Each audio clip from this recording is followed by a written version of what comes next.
Assalamualaikum warahmatullahi wabarakatuh. Waalaikumsalam warahmatullahi wabarakatuh. Selamat siang ibu hebat semuanya. Selamat siang. Alhamdulillahillazi arsala rasulahu bil huda wa dinil haq liyuzhirahu 'ala dini kulli wa kafa billahi shahida.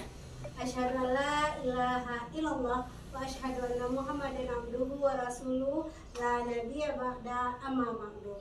Pertama dan terutama sekali, marilah kita panjatkan puji berserta syukur kita kehadirat Allah Subhanahu wa Ta'ala, yang mana beliau telah melimpahkan rahmat dan karunia-Nya kepada kita semua, sehingga kita dapat berkumpul di ruangan yang berbahagia ini dalam rangka menyaksikan Bunda Linda melaksanakan kegiatan penyebaran pemahaman budaya positif di lingkungan sekolah. Kemudian salawat beriringan salam tak bosan-bosannya kita hadiahkan buat Nabi besar junjungan kita, yakni Nabi besar Muhammad SAW.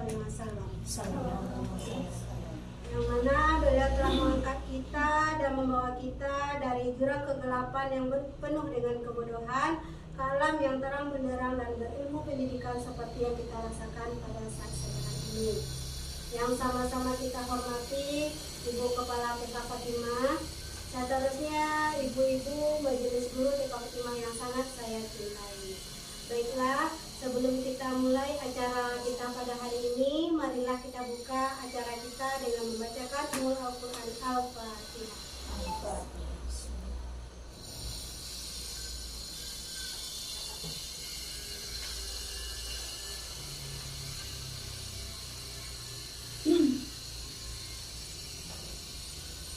Amin, amin, amin ya rabbal alamin.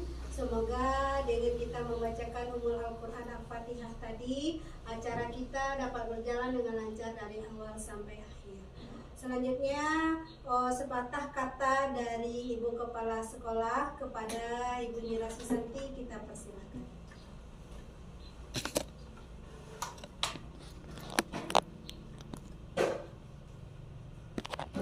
Assalamualaikum warahmatullahi wabarakatuh. Waalaikumsalam warahmatullahi wabarakatuh. Alhamdulillahilladzi hadana li hadza wa ma kunna linahtadiya laula an hadana Allah. Asyhadu an la ilaha illallah wa asyhadu anna Muhammadan abduhu wa rasuluh la nabiyya ba'da amma ba'du.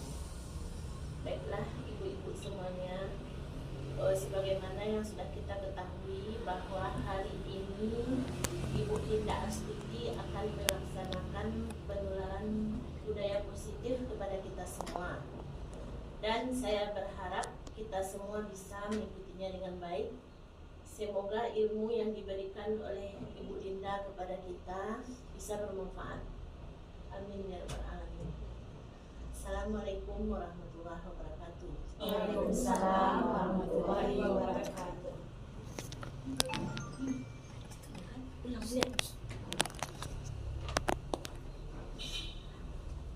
Terima kasih kita ucapkan kepada Ibu Kepala Sekolah. Selanjutnya kita langsung kepada Ibu Linda Astuti, pemateri kita hari ini. Kepada Ibu Linda kita persilakan. Terima kasih Ibu Nia. Selamat siang ibu-ibu semuanya. Selamat siang. Ibu guru hebat, selamat siang semuanya. Selamat siang, Bu Linda. Rabbi shrah li sadri wa yassir li amri wa ahlul 'uqdatam min lisani yafqahu qawli. Assalamualaikum warahmatullahi wabarakatuh. Waalaikumsalam warahmatullahi wabarakatuh. Alhamdulillahirabbil alamin. Wassalatu wassalamu ala asrafil anbiya'i wal mursalin wa ala alihi wa ashabihi ajma'in. Asyhadu an la ilaha illallah wahdahu la syarikalah wa asyhadu anna Muhammadan abduhu wa rasuluh la nabiyya ba'da amma ba'du. Puji dan syukur marilah sama-sama kita ucapkan kehadirat Allah Subhanahu wa Ta'ala, yang mana beliau telah melimpahkan rahmat dan karunia-Nya kepada kita bersama, sehingga alhamdulillah kita dapat berkumpul di ruangan yang kita cintai ini.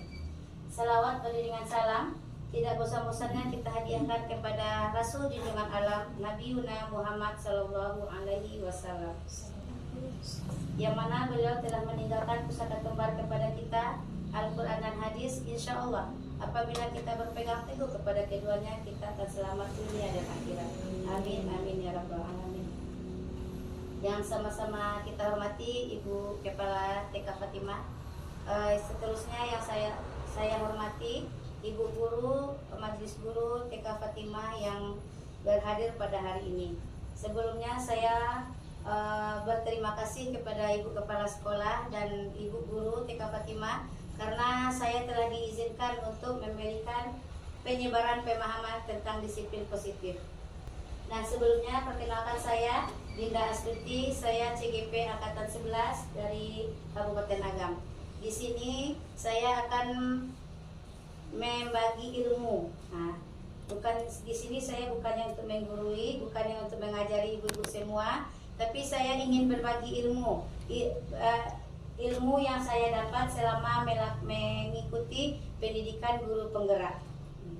Masih semangat ibu-ibu semuanya? Semangat. Nah, di sini sudah ada gambar seorang bapak. Ibu-ibu semuanya masih ingat nggak atau udah tahu siapa bapak yang di depan ini? Bapak Ki Hajar Dewantara. Bapak Ki Hajar Dewantara. Kira-kira Bapak Ki Hajar Dewantara ini bapak apa ya? Bapak Pendidikan Nasional. Nah, Bapak Pendidikan Nasional ini beliau memberikan pemikiran tentang dasar-dasar pendidikan, yang mana beliau menyatakan bahwa tujuan pendidikan adalah menuntut segala kekuatan yang ada pada anak agar mencapai keselamatan dan kebahagiaan yang setinggi-tingginya, baik sebagai manusia maupun sebagai anggota masyarakat. Nah, dari penjelasan Bapak Ki Hajar Dewantara tadi, apakah ibu-ibu sudah mengenal apa filosofi dari beliau? Ibu-ibu semuanya sudah ada yang tahu filosofi beliau itu apa? Beliau Bunda Santi. Yang saya tahu filosofi dari pendidikan nasional dari Ki Hajar Dewantara salah satunya yaitu memberikan pendidikan yang berpihak kepada murid ya Bunda. Yang berpihak kepada murid ya. Masih ada yang tahu atau sudah mengenal Bapak Pendidikan Nasional kita ibu-ibu? Ya Bunda, siapa? Bunda Nia? Salah satu filosofi pendidikan nasional Bapak Ki Hajar Dewantara yaitu memberikan tauladan kepada murid-murid kita. Memberikan tauladan tadi berpihak kepada anak. Apakah ibu masih ada? Kodrat alam dan kodrat zaman. Iya, menurut kodrat alam dan kodrat zaman. Nah, dari penjelasan ibu-ibu tadi, dari pemaparan ibu tadi, maka di sini saya sudah mendapat kesimpulan tentang dari filosofi pendidikan nasional yang disampaikan oleh Bapak Ki Hajar Dewantara tadi, di mana beliau menyatakan bahwa filosofi pendidikan nasional itu yang pertama yaitu ada kodrat alam, yang kedua ada kodrat zaman, dan yang ketiga berpihak pada anak. Apa yang dimaksud dengan kodrat alam? Apa yang dimaksud kodrat zaman dan berpihak kepada anak? Nah, di sini kodrat alam yaitu berkaitan dengan sifat dan lingkungan di mana peserta didik berada. Maksudnya yaitu tentang kekuatan, potensi, atau keadaan diri yang secara alamiah melekat pada diri anak masing-masing. Nah, contohnya anak yang berada di daerah pegunungan pasti dia berbeda dengan anak yang berada di daerah pesisir. Nah, kenapa ibu-ibu? Ada yang tahu ibu-ibu? Kenapa berbeda anak yang berada di pesisir atau di tepi laut dengan anak-anak yang berada di pegunungan? Pengaruh daerahnya. Iya, kalau pengaruh. yang di tepi laut kan suaranya lebih keras. Lebih keras. Karena pengaruh kondisi di tepi laut itu kan anginnya kencang. Ya. Kalau di pegunungan karena anginnya sepoi-sepoi, lebat bicaranya lebih lembut. Ya, terima kasih Suaranya Bunda. lebih pelan. Terima kasih Bunda Nia. Iya, betul apa kata Bunda Nia. Anak yang berada di keadaannya ya di tepi pantai atau di tepi pesisir, pasti dia menggunakan suara keras. Cara berbicaranya memang keras. Tapi anak yang berada di pegunungan, pasti dia menggunakan kata-kata atau cara berbicaranya lembut. Nah, itu adalah kekuatan kodrat alam yang melekat pada diri anak. Yang kedua ada kodrat zaman. Kodrat zaman yaitu berkaitan dengan keterampilan yang diberikan kepada peserta didik agar mereka dapat hidup dan berkarya sesuai dengan perkembangan zaman. Ibu-ibu ada tahu apa maksud dari kodrat zaman tersebut? Bunda Sakti? Coba Bunda Sakti. Kalau menurut saya kodrat zaman yaitu memberikan pembelajaran sesuai dengan zaman murid berada.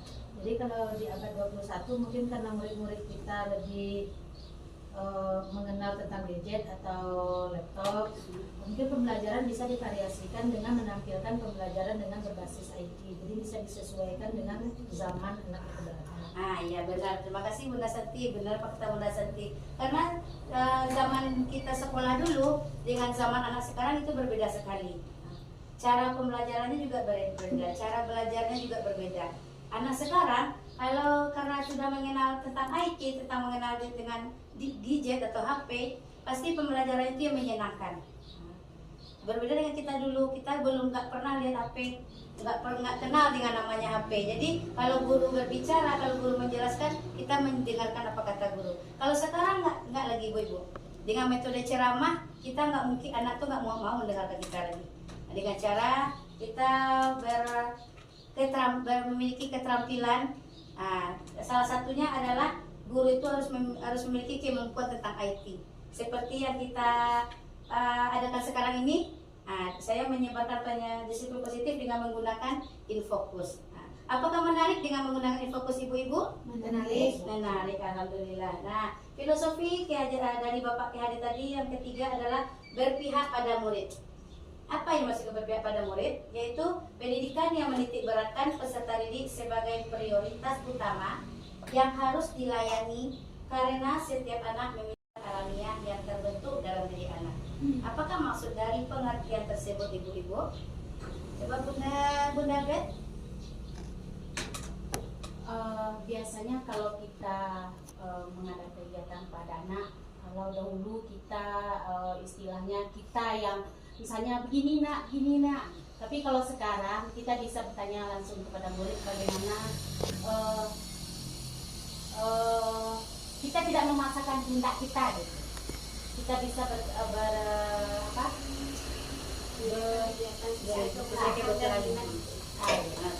apa kata Bunda Bet. Jadi pembelajaran yang kita berikan kepada anak sekarang berbeda dengan anak-anak dulu. Nah, pembelajaran anak sekarang kita pembelajaran itu yang berpihak pada anak. Nah, kita lihat dulu keinginannya apa, kita lihat dulu apa kebutuhannya, baru kita bisa memberikan pembelajaran kepada mereka. Kalau Ya Bunda Puji? kalau dulu tuh lebih teacher centernya berpusat kepada teachernya aja. Kalau sekarang kan udah student center jadi anak Center. Iya betul kata Bunda Puji. Kalau kita belajar dulu, guru yang memberikan semuanya. Pendidikan itu berpihak kepada guru atau disebut dengan teacher center. Kalau sekarang tidak ibu-ibu. Sekarang kita lebih banyak menggali anak lagi. Dari anak itulah kita bisa belajar. Walaupun kita udah dewasa, kita tetap juga harus belajar kepada anak. Itu berpihak kepada murid yang sekarang adalah namanya student center. Nah, dari penjelasan dari filosofi Ki Hajar Dewantara tadi, sekarang kita masuk ke dalam perubahan paradigma belajar. Nah, perubahan paradigma belajar, ada yang tahu nggak ibu-ibu apa dimaksud dengan paradigma itu? Ya, Bunda Nia? bisa dikatakan perubahan. Bisa dikatakan perubahan. Bunda Santi? Mungkin lebih ke arah pola pikirnya mungkin. Pola pikir ya. Perubahan paradigma itu ya sama ada pola pikir kita sekarang berbeda dengan pola pikir kita dahulu. Pola pikir anak pun berbeda dengan pola pikir orang dewasa. Nah, di sini saya sudah punya sebuah permainan, sebuah game, di mana di sini ada sebuah kepalan jari, kepalan tangan. Nah, coba siapa yang mau maju ke depan ya? Coba Tifa ke depan. Nah, coba Tifa kepalkan jari tangan Tifa. Nah, di sini Tifa sudah mengepalkan tangannya. Sudah membuat kepalan tangannya. Di sini Tifa sudah memiliki sebuah rahasia. Sebuah rahasia yang lebih besar sekali. Nah, coba kuat-kuat sekali Tifa. Kuatkan. Nah, Tifa dia memegang tangannya, memegang sebuah rahasia yang besar. Nah, di sini Tifa kalau ibu suruh, ya bunda suruh Tifa membuka kepalanya, ini rahasianya besar sekali. Apakah Tifa mau bukanya? Tidak. Apakah Tifa bunda suruh dengan merayunya, dengan merayut atau menggeliti? Maukah Tifa membukanya? Tidak. Kalau Tifa bunda kasih sebuah imbalan, Tifa nanti buka tangan Tifa tuh, ceritakan sama bunda apa rahasia Tifa ya. Nanti bunda kasih Tifa duit sejuta. Apakah Tifa mau juga membukanya? Tidak. Satu lagi, dengan ancaman. Tifa nanti kalau Tifa nggak mau membuka rahasianya, nggak mau membuka kepalanya, nanti nggak mau bunda menyapa Tifa lagi. Apakah Tifa mau membuka kepala Tifa? Tidak. Sudah, terima kasih Tifa. Nah, dari kepalan tangan tadi, dari rahasia Tifa tadi ibu-ibu, berarti ada rahasia apa di tangan Tifa tadi ibu-ibu? Rahasia yang tidak mungkin. Rahasia yang besar yang tidak boleh orang tahu, tidak boleh orang untuk mengetahuinya. Nah, dari rahasia Tifa tadi, siapakah yang memegang kontrol dari dirinya tadi? Dirinya Dirinya sendiri. Apakah kita bisa mengontrolnya? Tidak. Apakah kita bisa merubah konsekuensinya? Tidak bisa. Nah, sama juga dengan anak kita ibu-ibu di sekolah. Nah, anak itu dia memegang kontrolnya sendiri. Walaupun kita rayu, walaupun kita ancam anak itu, karena anak itu dia memiliki keinginan, memiliki kebutuhannya, maka dia tidak mau akan membuka rahasianya.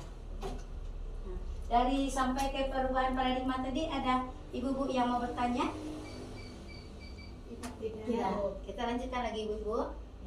Nah, dari rahasia besar tadi, maka muncullah ilusi yang disampaikan oleh Dr. William Glasser, di mana beliau menyampaikan yang pertama adalah ilusi bahwa guru itu mengontrol murid.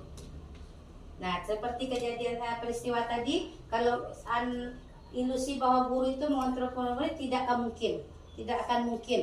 Nah, karena anak itu dia memiliki keyakinannya sendiri, dia memiliki kontrol dirinya sendiri. Walaupun apa ancamannya, walaupun apa tantangannya, dia tidak tetap dengan pendiriannya.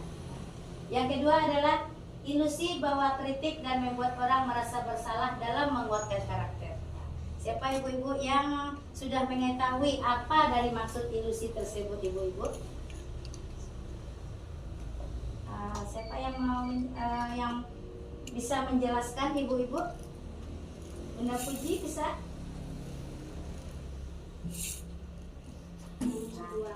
Yang nomor 2 Bunda Puji, apakah maksud dengan ilusi bahwa kritik dan membuat orang merasa bersalah dalam menguatkan karakter? Ya benar Ina. Ya.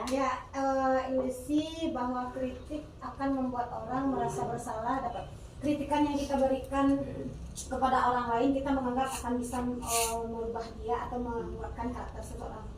Sebenarnya itu tidak ya benar Ina ya. Tidak benar. Tidak mengubah karakter berarti Iya, Bunda berarti Puji ya. Sama juga dengan anak ibu-ibu. Walaupun kita orang dewasa dikritik sama orang, pasti mental kita pasti kena. Apalagi kalau kita dikritik dekat orang ramai, pasti mental kita kena ibu-ibu. Down nggak kita ibu-ibu? Sama juga dengan anak. Kalau kita kritik dekat orang ramai, nanti pasti mental anak itu kena dan merasa bersalah. Dia merasa bersalah sekali. Yang ketiga adalah menurut kata Dr. William Glasser, ilusi bahwa semua penguatan positif efektif dan bermanfaat. Ada ibu-ibu yang tahu apa maksud dari kata-kata tersebut, Bunda Santi? Kalau menurut saya, ilusi bahwa semua penguatan positif dan efektif dan bermanfaat itu maksudnya tidak selalu penguatan yang diberikan guru atau pujian yang diberikan guru kepada murid itu bisa merubah si murid itu sendiri. Jadi itu semua hanya ilusi, karena tetap kontrol itu berada dalam dirinya sendiri. Jadi walaupun diberikan penguatan, diberikan pujian, tetap kontrol itu berada di dalam diri itu sendiri.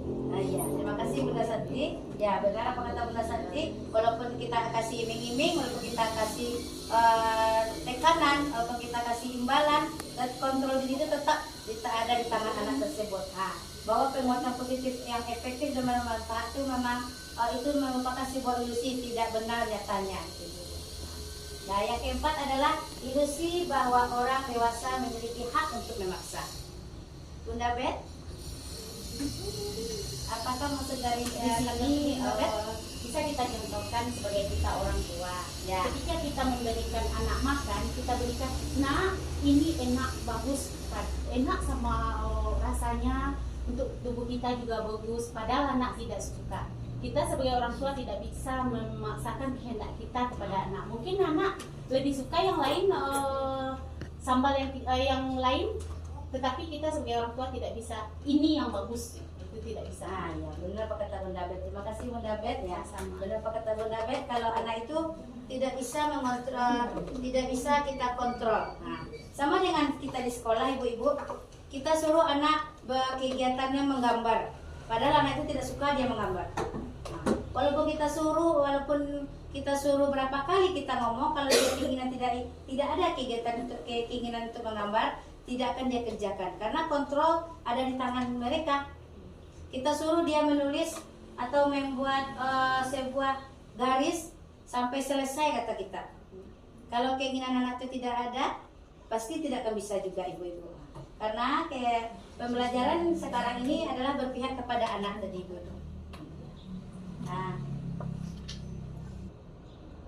Nah, dari perubahan paradigma tadi, kita masuk langsung selanjutnya adalah tentang disiplin positif. Ibu-ibu pernah nggak mendengar apa kata disiplin? Pernah. Dan kira-kira terlintas di pikiran ibu-ibu apakah yang dimaksud dengan disiplin? Taat kepada aturan. Taat kepada aturan, betul Bunda Santi, Bunda Nia? Kepatuhan akan aturan. Kepatuhan akan aturan. Kalau Bunda Cici? Peraturan yang harus ditaati. Peraturan yang harus kita taati. Nah, terus disiplin, ada kata disiplin. Nah, nanti setelah itu ada kata hukuman. Apakah sama hukuman dengan disiplin ibu-ibu semuanya? Berbeda. Terus disiplin itu apakah kata disiplin dan hukuman itu apakah sejalan nanti ibu-ibu? Ya. Sejalan. Oke, kita lihat dulu apakah dia benar berbeda atau sama disiplin dengan hukuman tadi. Nah, di sini kata disiplin. Disiplin berasal dari bahasa Latin, yaitu disciplina, yang artinya adalah belajar. Nah, makna asal dari kata ini berkonotasi dengan disiplin diri dari murid, yaitu menurut Socrates dan Plato.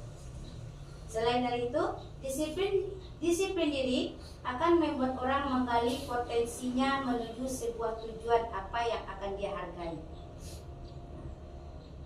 Namun, dalam budaya kita, makna kata disiplin telah berubah menjadi sesuatu yang dilakukan seseorang pada orang lain untuk mendapatkan kepatuhan. Kita cenderung menghubungkan kata disiplin dengan ketidaknyamanan, bukan dengan apa yang kita hargai. Berarti kalau kita disiplin, ada kata disiplin berarti ada nanti kalau kita melanggar disiplin tersebut nanti ada hukumannya. Apakah betul Bu Ibu? Betul. Oke. Kita lihat dulu selanjutnya.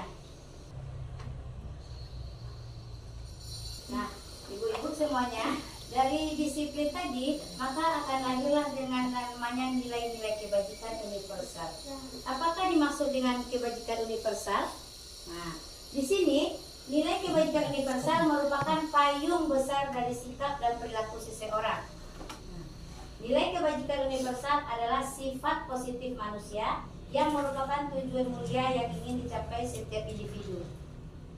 Menurut Diana Gosen, tahun 1998, beliau mengemukakan bahwa dengan mengaitkan nilai-nilai kebajikan yang diyakini, maka motivasi intrinsiknya akan terbangun, sehingga bisa menggerakkan motivasi diri dalam untuk mencapai tujuan yang mulia yang diinginkannya. Apakah dimaksud dengan tujuan yang mulia, ibu-ibu? Ada yang tahu ibu-ibu apa yang dimaksud dengan mencapai tujuan mulia yang diinginkannya. Nah, bisa Bunda Santi menjelaskan, menambahkan?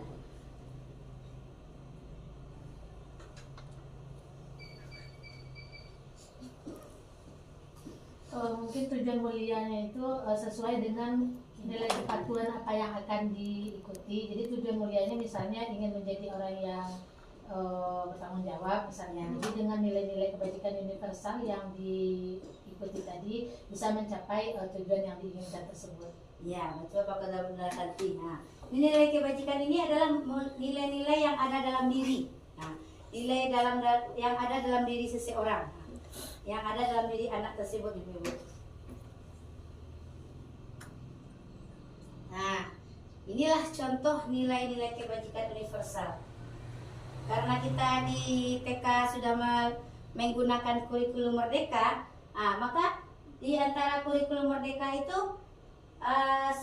yaitu merupakan profil pelajar Pancasila. Yang pertama adalah beriman dan bertakwa kepada Tuhan Yang Maha Esa serta berakhlak mulia. Yang kedua berkebinekaan global. Yang ketiga mandiri. Yang keempat bernalar kritis. Yang kelima gotong royong, dan keenam kreatif. Nah, itulah dimensi profil pelajar Pancasila yang sedang kita jalani pada saat sekarang ini. Terus ada nilai kebajikan universal yang lainnya adalah tentang 9 pilar karakter. Di mana 9 pilar karakter tersebut mencakup cinta Tuhan dan segenap ciptaannya, kemandirian dan tanggung jawab, kejujuran atau amanah, diplomatis. Selanjutnya ada hormat dan santun, dermawan, suka menolong dan gotong royong. Selanjutnya ada percaya diri, kreatif dan pekerja keras, kepemimpinan dan keadilan, baik dan rendah hati, toleransi, kedamaian dan kesatuan. Nah, itulah termasuk 9 pilar karakter. Selain dari itu, nilai kebajikan yang lainnya adalah menurut Ibo Primary Years Program atau PYP. Nah, di mana nilai-nilai kebajikan yang termasuk dengan PYP adalah rasa hormat, integritas, mandiri, menghargai, antusias, empati, dan lain-lain. Nah, selanjutnya selain dari menurut PYP ada nilai kebajikan universal yang lainnya adalah petunjuk seumur hidup. Apa petunjuk seumur hidup tersebut? Nah, petunjuk seumur hidup tersebut adalah mencakup dapat dipercaya, pendengar yang aktif, bekerja sama, keingintahuan, usaha, keluasan, dan lain-lain. Nah, dari nilai kebajikan tadi, adakah yang sudah kita jalani, yang sudah kita berikan kepada anak selama ini, Ibu-ibu? Nah, ya, supaya yang mana Ibu-ibu? Profil pelajar Pancasila. Iya, profil pelajar Pancasila. Karena sekarang sedang marak-maraknya kita memakai kurikulum Merdeka. Nah, dari nilai kebajikan tersebut, maka nanti akan timbullah tentang motivasi. Nah, setelah kita menjalankan perubahan, setelah itu kita melakukan nilai-nilai yang ada dalam diri kita, nilai kebajikan, maka akan ada motivasi namanya. Teori motivasi, hukuman, konsekuensi, penghargaan, dan restitusi. Nah, dari hukuman, konsekuensi, penghargaan, dan restitusi, apakah Ibu-ibu ada yang tahu apa pengertian dari kata teori motivasi, hukuman? Ada yang tahu Ibu-ibu? Bunda Nia? Kalau teori motivasi itu teori yang mendukung mencetuskan bagaimana munculnya motivasi dari seseorang untuk melakukan sesuatu. Ya. Kalau hukuman, Bunda Nia? Hukuman itu sanksi dari sebuah perbuatan sama dengan konsekuensi. Ya. Penghargaan. Restitusi. Penghargaan itu tentu imbalan dari sesuatu yang dilakukan dari perbuatan baik yang dilakukan. Ya. Oke. Terima kasih Bunda Nia. Nah, dari teori motivasi perilaku, maka dapat disimpulkan menurut Diana Gosen, beliau mengatakan kalau teori motivasi perilaku itu yang pertama adalah untuk menghindari ketidaknyamanan atau hukuman. Jadi anak-anak tuh kalau untuk menghindari ketidaknyamanan hukuman itu apakah akan dilakukannya, apakah akan dilanggarnya peraturan ibu-ibu? Dilanggarnya deh. Nah, dari yang pertama untuk menghindari ketidaknyamanan atau hukuman, apakah yang dimaksud dengan menghindari ketidaknyamanan tadi Bunda Bet?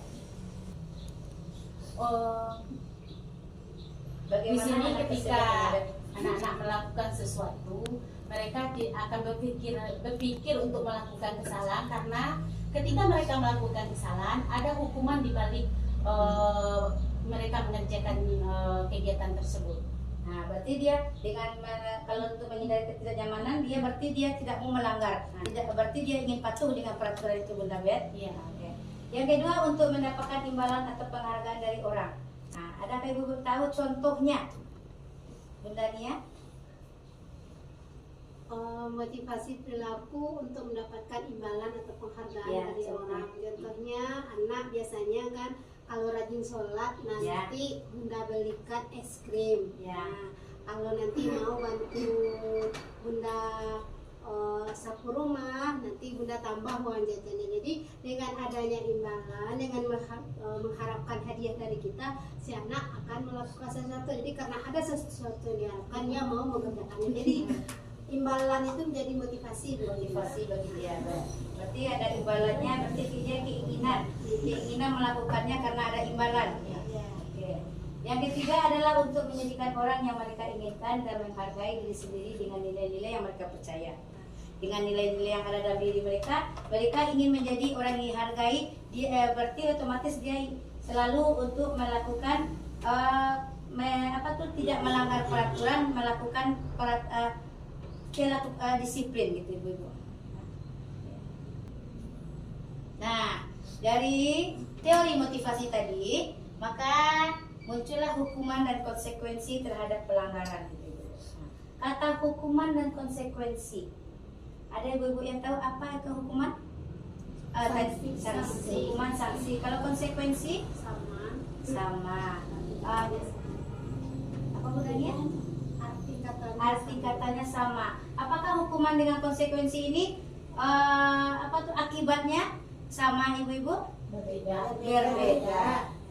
Nah, kalau di sini kalau hukuman itu sudah kita bicarakan bersama atau kita sendiri, ibu-ibu? Kita sendiri. Nah, di sini kata hukuman itu dia sifatnya tidak terencana dan tiba-tiba.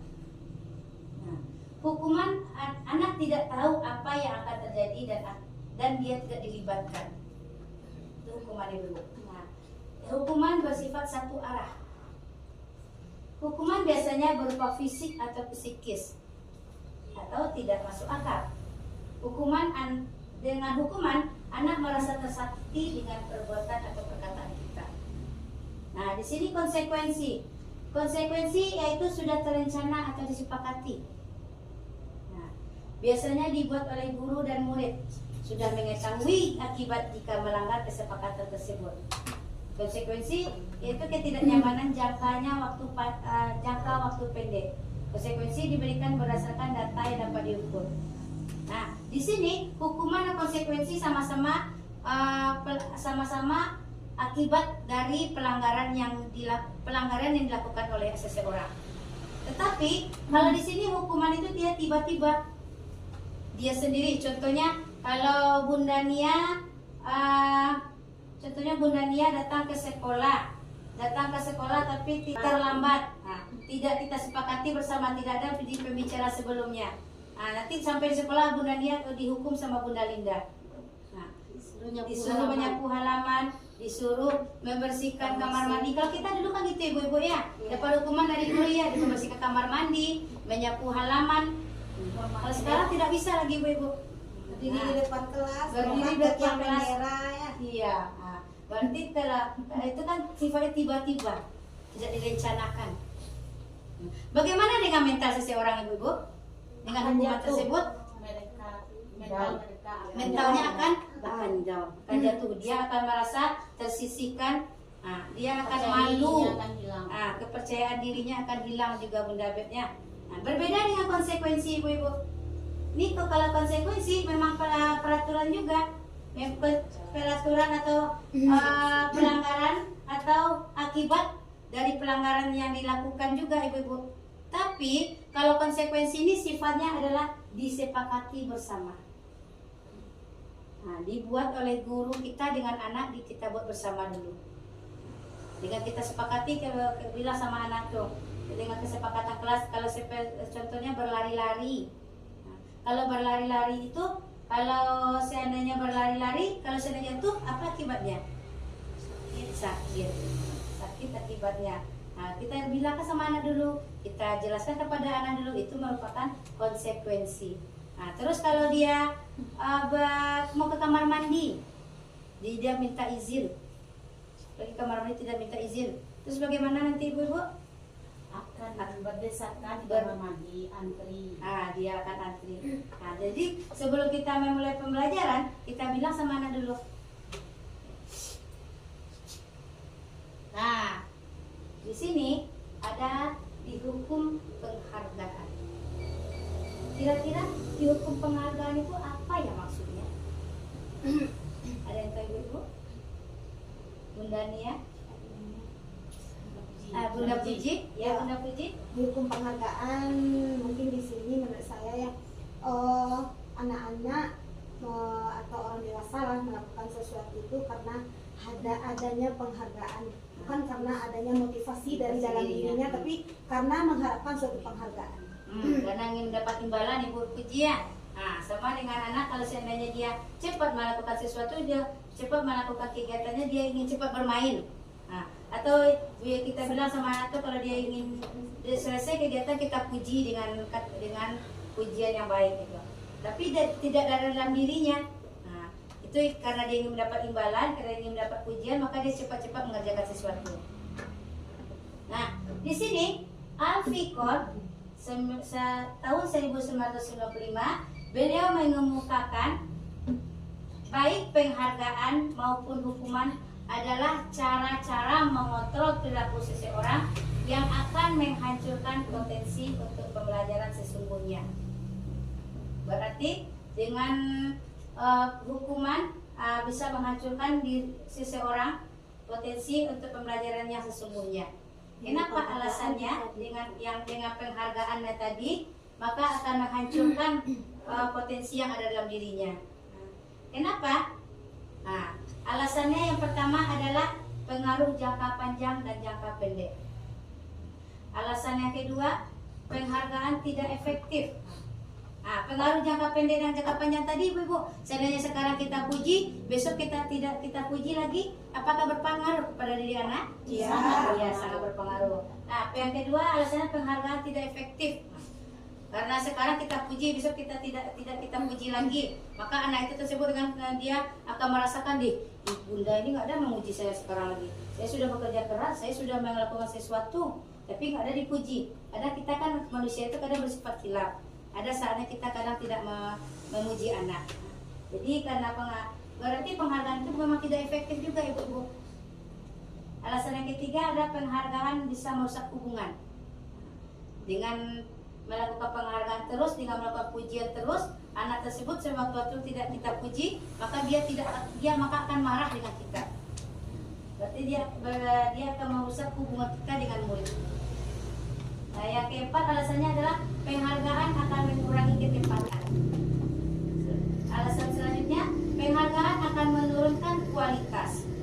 Nah, penghargaan juga mematikan kreativitas. Dengan penghargaan juga akan menghukum dan motivasi diri dalam diri seseorang. Itulah dari dihukum dengan penghargaan tadi ibu. Apakah penghargaan itu boleh kita lakukan setiap hari ibu? Ya. Tidak boleh. Kenapa Bunda Bet? Karena kalau kita berikan setiap hari, Ya. ketika misalnya kita lupa memberikan penghargaan itu dalam satu hari, itu betul kata Bunda akan mempengaruhi merusak hubungan. Misalnya Ya. ini si A kita kasih penghargaannya bunga, maka si B akan cemurut sama kita. Kenapa Bunda si A dia yang dikasih, aku kok nggak dikasih? Begitu kira-kira contohnya Bunda Lina. Nanti bisa berusaha hubungan juga Bunda Bet ya. Nah, disiplin positif selanjutnya adalah restitusi. Apakah Ibu pernah mendengar apa arti dari kata restitusi itu Ibu-Ibu? Ada yang bisa memberikan penjelasan Ibu-Ibu? Bunda Nia? Solusi. Solusi ya, Bunda Bet bilang solusi. Kalau Bunda Nia? Restitusi adalah proses untuk menciptakan kondisi bagi murid untuk memperbaiki kesalahannya, di mana memperbaiki kesalahan tersebut muncul dari dalam diri anak, bukan kita sebagai seorang guru yang menjadikan solusi, tapi anak sendiri yang menemukan solusi dari masalah yang dihadapi. Jadi proses kita memancing anak untuk menemukan solusi itu dinamakan restitusi. Iya, makasih Bunda Nia, terima kasih Bunda Bet ya. Restitusi itu untuk cara atau solusi untuk menyelesaikan suatu masalah Ibu. Nah, di sini sudah restitusi adalah proses menciptakan kondisi bagi murid untuk memperbaiki kesalahannya sehingga mereka bisa kembali pada kelompok mereka dengan karakter yang lebih kuat. Terus restitusi juga adalah proses kolaboratif yang mengajarkan murid untuk mencari solusi untuk masalah dan membantu murid berpikir tentang orang seperti apa yang mereka inginkan dan bagaimana mereka harus memperlakukan orang lain. Nah, restitusi juga membantu murid menjadi lebih memiliki tujuan, disiplin positif, dan memulihkan dirinya setelah berbuat salah. Penekanannya bukanlah pada bagaimana berperilaku untuk menyenangkan orang lain atau menghindari ketidaknyamanan. Namun, tujuannya adalah menjadi orang yang menghargai nilai-nilai kebajikan yang mereka percayai atau nilai-nilai kebajikan yang ada pada dirinya tersebut. Nah, apakah restitusi ini pernah ibu-ibu menjalankannya di sekolah, melakukannya di sekolah? Pernah. Nah, ciri-ciri dari restitusi adalah restitusi bukan untuk menebus kesalahan, namun belajar dari kesalahan.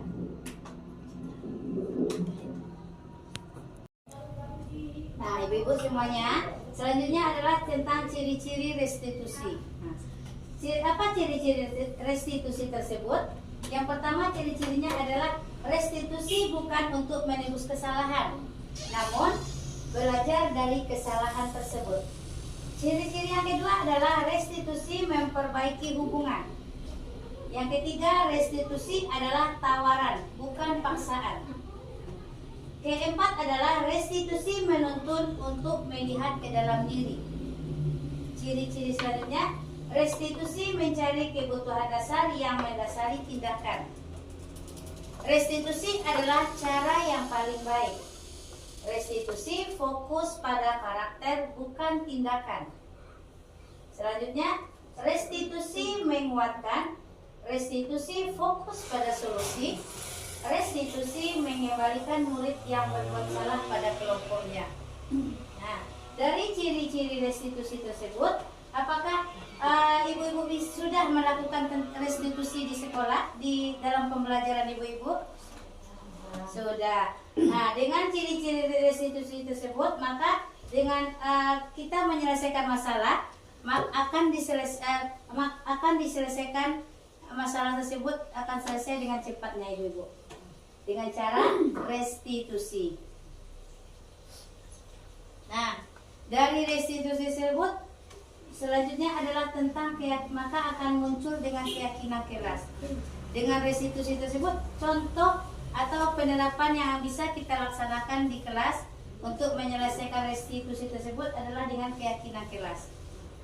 Keyakinan kelas berasal dari nilai-nilai kebajikan yang diyakini seseorang atau seorang murid, sehingga memotivasi seseorang tersebut dari dalam dirinya ketika dia berperilaku.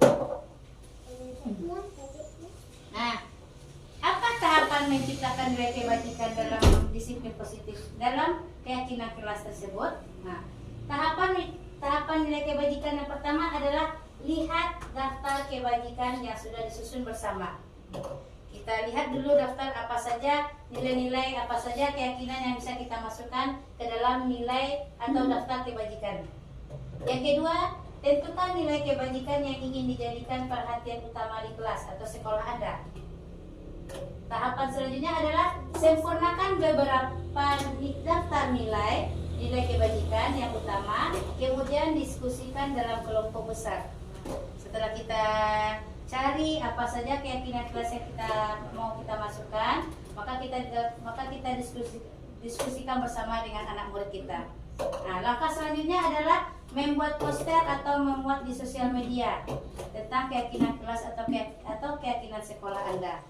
Setelah kita sepakati tadi, maka kita akan membuat dengan menggunakan kertas karton.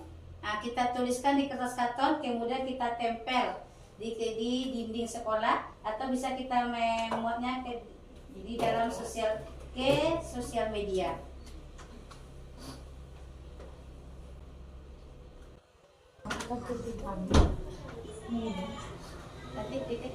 Nah, ibu-ibu di sini saya membuat keyakinan kelas bersama anak-anak kelompok A1.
ibu-ibu contoh dalam pembukaan keyakinan kelas. Nah, kita sepakati dulu, kemudian kita masukkan ke dalam apa saja dalam keyakinan kelas kita. Nah, selanjutnya ini adalah umpan balik dari siswa setelah kita melakukan keyakinan kelas.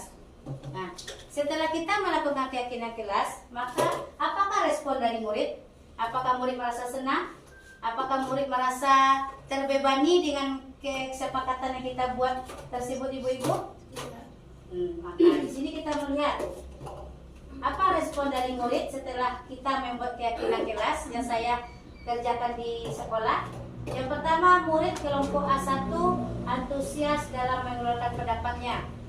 Kita pancing dulu, kita saring dulu apa pendapatnya, apa dan ide-idenya. Kita tampung dulu, ibu-ibu. Yang kedua, respon dari murid melalui pembuatan keyakinan kelas sudah terlihat perubahan dari sikap diri anak.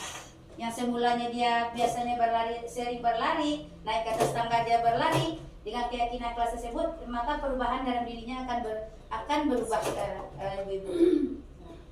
Yang ketiga adalah murid sudah mulai bisa mengingatkan dirinya tentang pelanggaran keyakinan kelas yang mereka lakukan.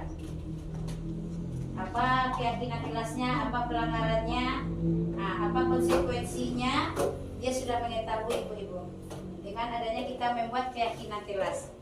Nah, refleksinya adalah melalui pembuatan keyakinan kelas yang sudah dilakukan, situasi dalam kelas sudah mulai tertib.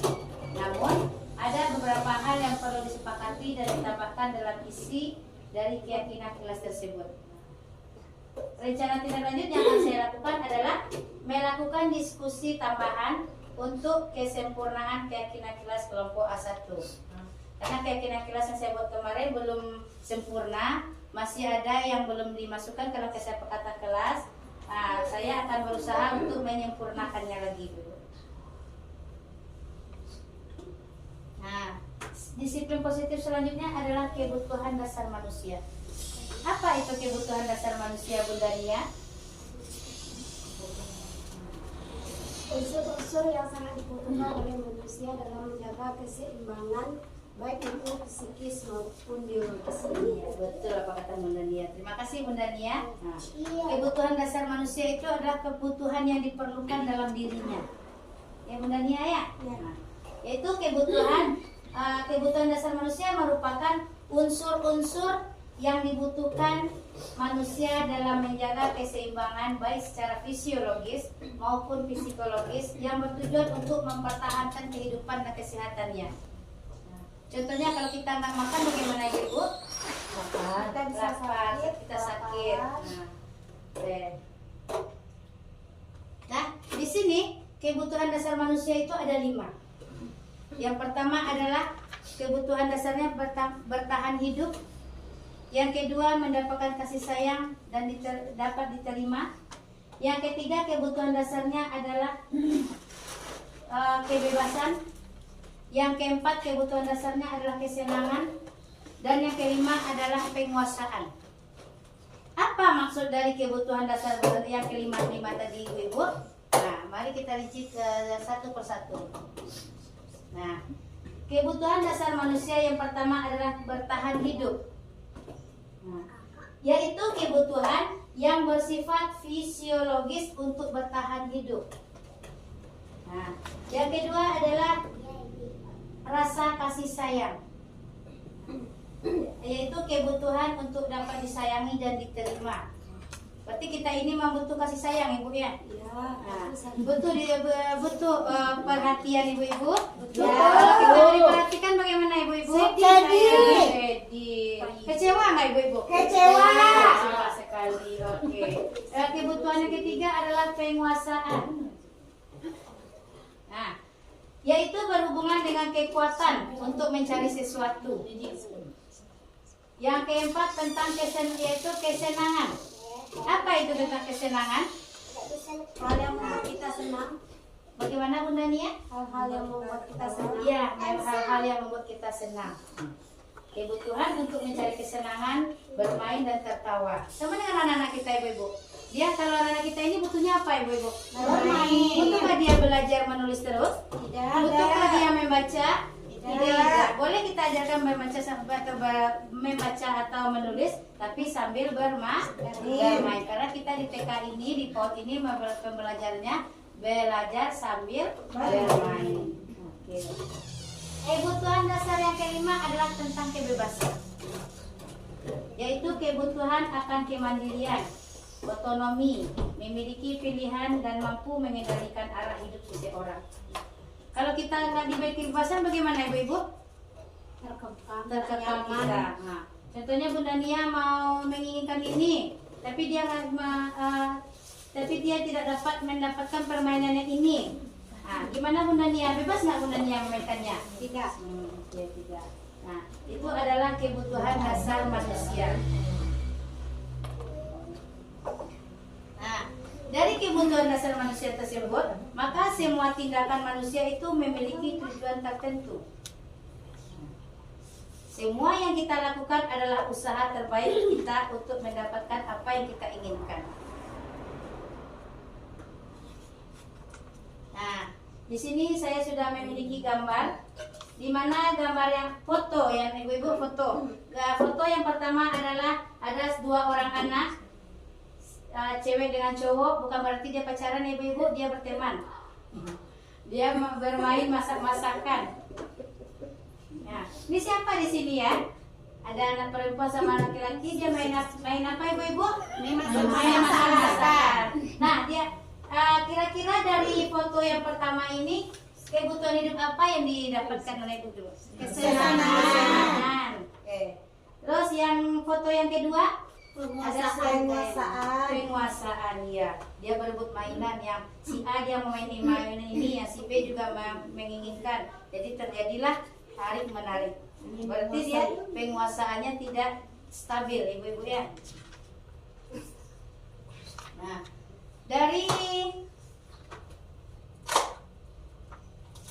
dari kebutuhan dasar tersebut, nah, apa respon dari murid yang sudah saya lakukan?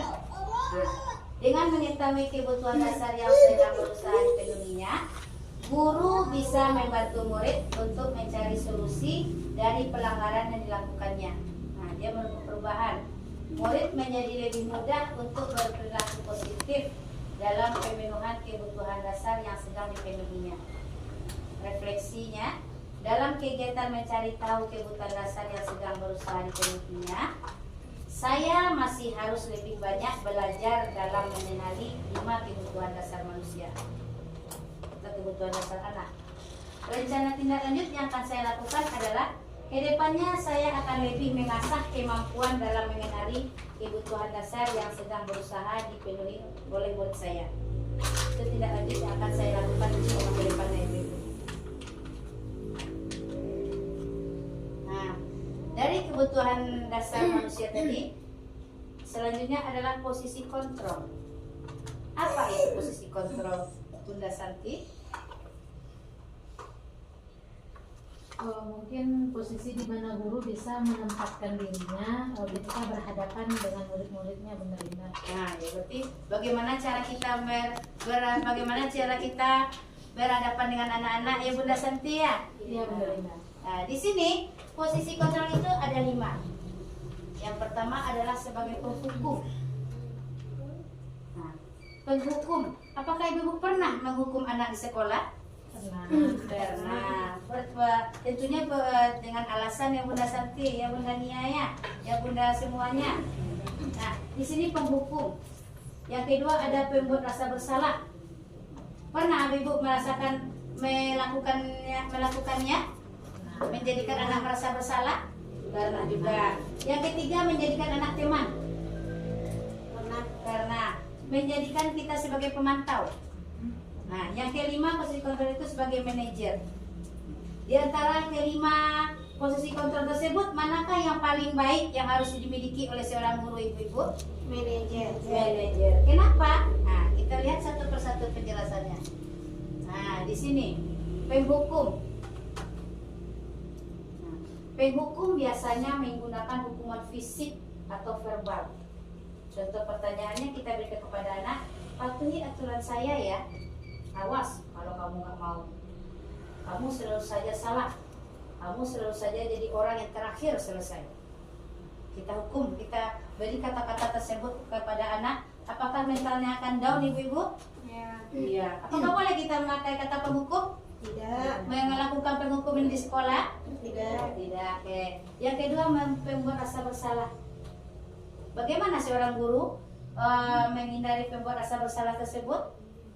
Guru biasanya bersuara lebih lembut dan membuat keheningan sehingga murid merasa tidak nyaman.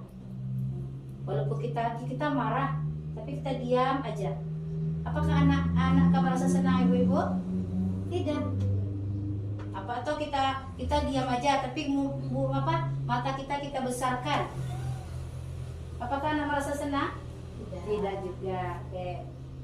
Yang ketiga adalah sebagai teman.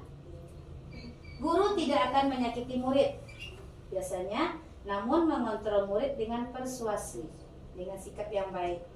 Contoh pertanyaannya adalah, ayolah bantu ibu ya, sekarang tidak apa-apa, nanti biar ibu yang bereskan. Contohnya anak sedang bermain, setelah bermain nggak mau membereskan, kita yang bereskan, biarlah ibu bantu ya nak. Selesaikan aja kerjaannya, selesaikan saja kegiatannya, biar nanti ibu-ibu yang bantu. Kalau nggak bisa nanti ibu bantu, tapi membantunya sepenuhnya. Apakah boleh ibu-ibu? Tidak boleh. Oke.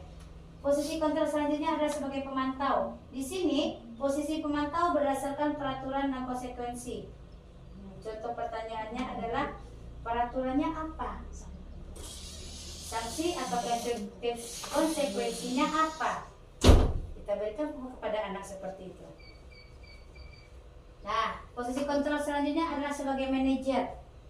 Guru berbuat bersama murid, mempersilahkan murid bertanggung jawab atas perlakuannya. Contoh pertanyaan yang kita berikan kepada anak, apa yang kita yakini? Jika kamu meyakininya, apakah kamu bersedia? Nah, di antara 5 posisi kontrol ini, manakah yang pernah rasanya ibu-ibu selama ini melakukannya? Sebenarnya Bunda Linda, Ya.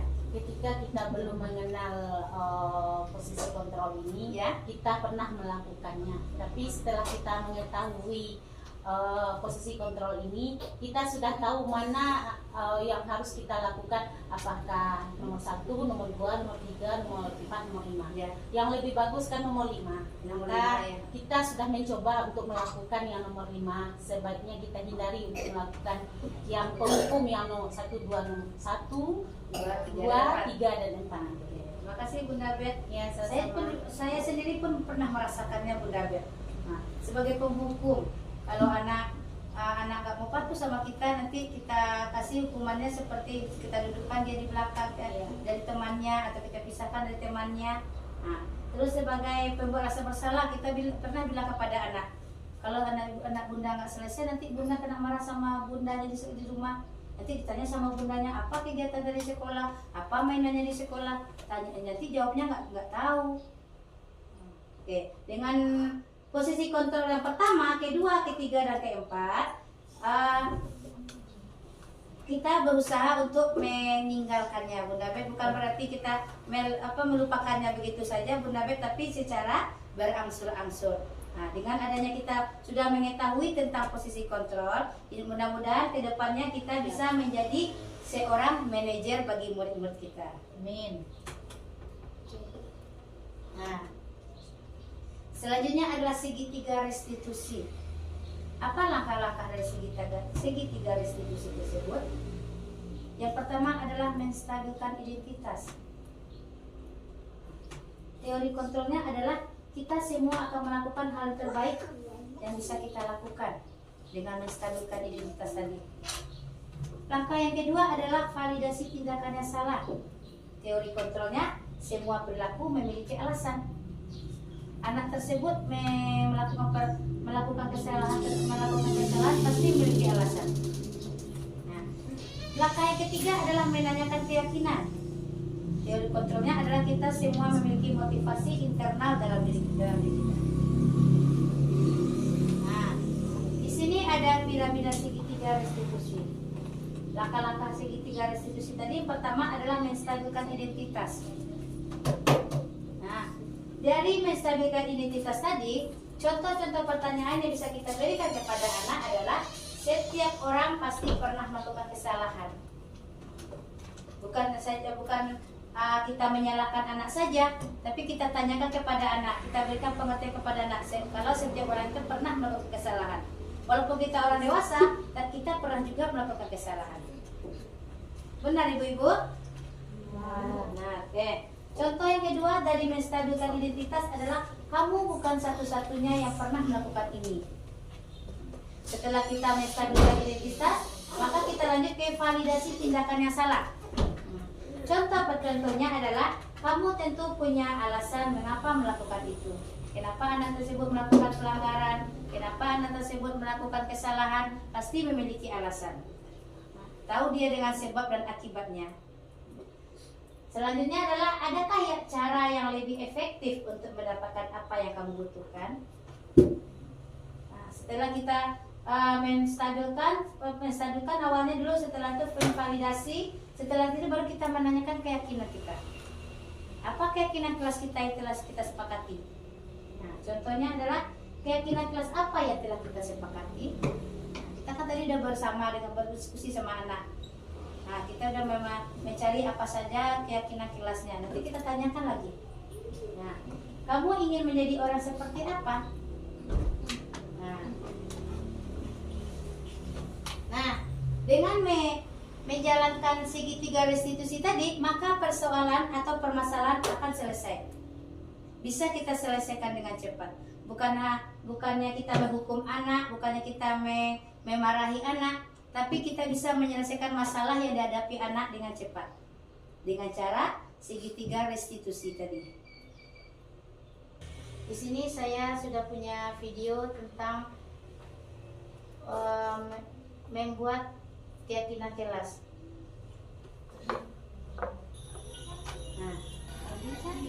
Nah, di sini saya sudah membuat segitiga restitusi kepada anak. Ada salah seorang anak, dia bermain bersama teman.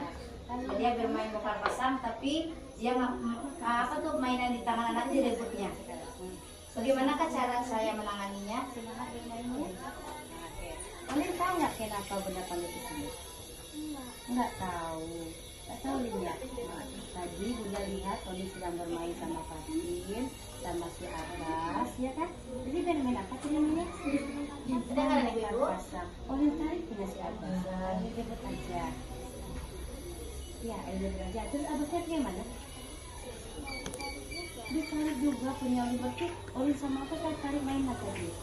Iya, oke. Nah, sayang, semua orang itu tentu memang bersalah semuanya. Bunda Linda pun juga pernah berbuat salah. Bunda semuanya juga pernah berbuat salah. Nah, tapi di sini Bunda Linda tidak mencari siapa yang salah.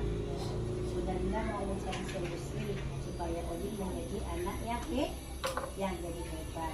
Gimana ya caranya supaya Oli nggak beribut lagi sama temannya? Di sini Bunda Linda mencari solusinya. Mau ya? Nah, jadi Oli kalau bermainnya di dalam keyakinan kelas kita ada nggak berebut mainan? Tidak ada. Apa keyakinan kelas kita sih? Bermainnya bersama. Terus apa lagi? Kalau temannya nggak ada punya mainan bagaimana? Diajak kita berbagi. Nah, karena Oli tadi tidak berbuat salah sama temannya, nanti Oli mau minta maaf sama temannya. Mau Oli mengubah sikapnya lagi? Mau. Mulai kapan Oli mau mengubah? Mulai sekarang Oli menjadi anak yang hebat.